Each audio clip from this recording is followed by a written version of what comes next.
हमारे बांडीपुरा में जो शहीद हुए हमारे डिस्ट्रिक्ट प्रेसिडेंट वसीम बारी साहब, उनके पिता बशीर अहमद साहब और उनके छोटे भाई, बड़ा दर्दनाक वाक़ा था वो, बड़ा दर्दनाक हादसा था वो। उन तीन को उनके घर के ही बिल्कुल बाहर 10 मीटर बाहर उनके घर में ही उनको शहीद किया गया। आज वो दिन था। भारतीय जनता पार्टी ऐसे सारे शहीदों को याद करती है।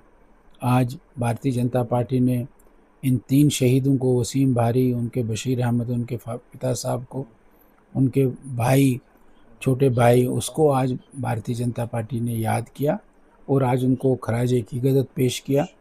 और तमाम उन शहीदों को जो भारतीय जनता पार्टी के कार्यकर्ता थे और उन्होंने शहादतें पाली, ऐसे सब लोगों को आज भारतीय जनता पार्टी के कार्यालय में उनको श्रद्धांजलि दी गई, उनको याद किया गया।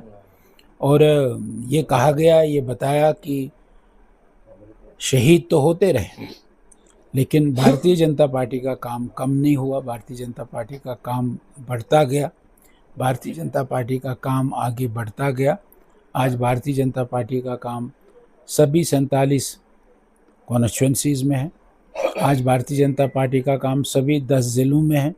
भारतीय जनता पार्टी का काम कम नहीं हुआ, लेकिन ये शहादतें जो हुई है, ये नौजवानों को जिनको मारा गया, जिनकी हत्याएं की गई, ये एक दर्दनाक वाक़े हुए हैं। इनको याद करना पार्टी का फ़र्ज़ है और पार्टी उनको याद करती है। वसीम बारी ऐसा आदमी था, ऐसा ज़िला अध्यक्ष हमारा था, जिसने मोदी जी के स्कीम्स को घर घर पहुँचाया। मुझे याद है कि जब उज्ज्वला योजना गैस देने की बारी आई थी, तो वो महिलाओं को निकाल कर लाते थे और महिलाओं को उज्ज्वला योजना में फ़ायदा देते थे।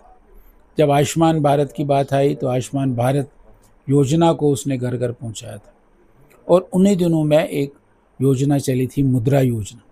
आज भी आप बैंकों के किताबों को खंगालेंगे, सरकार के कागज़ों को खंगालेंगे, उस समय सैकड़ों बच्चों को, सैकड़ों नौजवानों को वसीम बारी ने 50,000, 5 लाख, 10 लाख रुपए का लोन दिलवाया है और उनको अपने पैरों पर खड़ा करने में उनका योगदान है। आज भी वहाँ के लोग वसीम बारी को याद करते हैं।